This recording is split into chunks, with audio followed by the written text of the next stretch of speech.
speech with a good speech with a lovely introduction and a great structure will not be pleasant and tasty. For you see, our opportunity is not just to give a speech or any speech. I'm sure we all want to be in the annals of history, being quoted on the speech that we gave. And so, I introduce my black pepper spice. I call it rhetorical devices.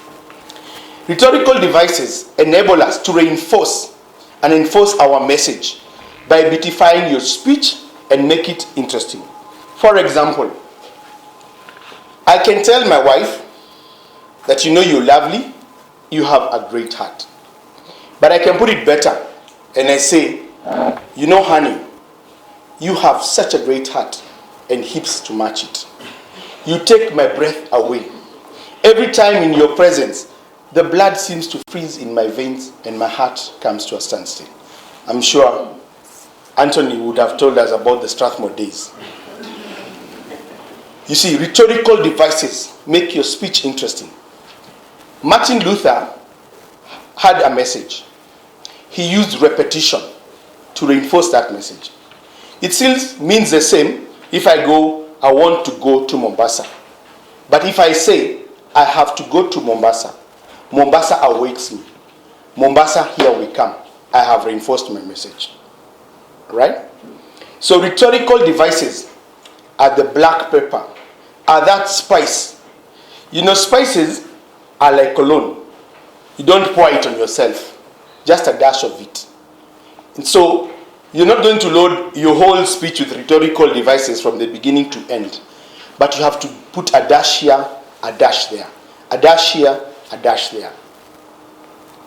In conclusion, you've given us your speech. You've brought us to where you wanted to take us. Here we are. How do you conclude? Most of the times, we do this mistake. When you conclude, hand over the speech to the person who introduced you or who invited you to speak. For example, most of the times when we finish, we say thank you and we go. But you've just delivered a magnificent state-of-the-art speech. Allow us to applaud you and for the MC of the day to come over so that you can hand over the meeting. But that is not the most important. The most important is, what are we taking away? You see, there is a law that says we remember the first and the last principle. That's why your introduction and your conclusion are very important, because people will always remember what you began by saying and what you concluded. So let your conclusion be a reinforcement of what you say. Like Anthony Ndegwa said, and that is why he was a true bull.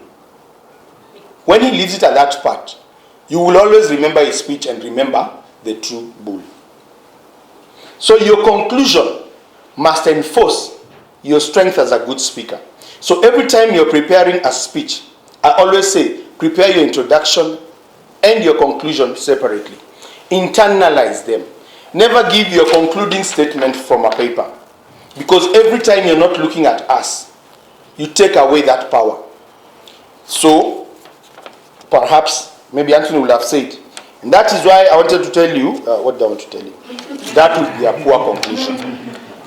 But when you come to the conclusion, you've given us your story. Take a pause. And then give us your conclusion. Allow us to applaud you. Don't step on our applause.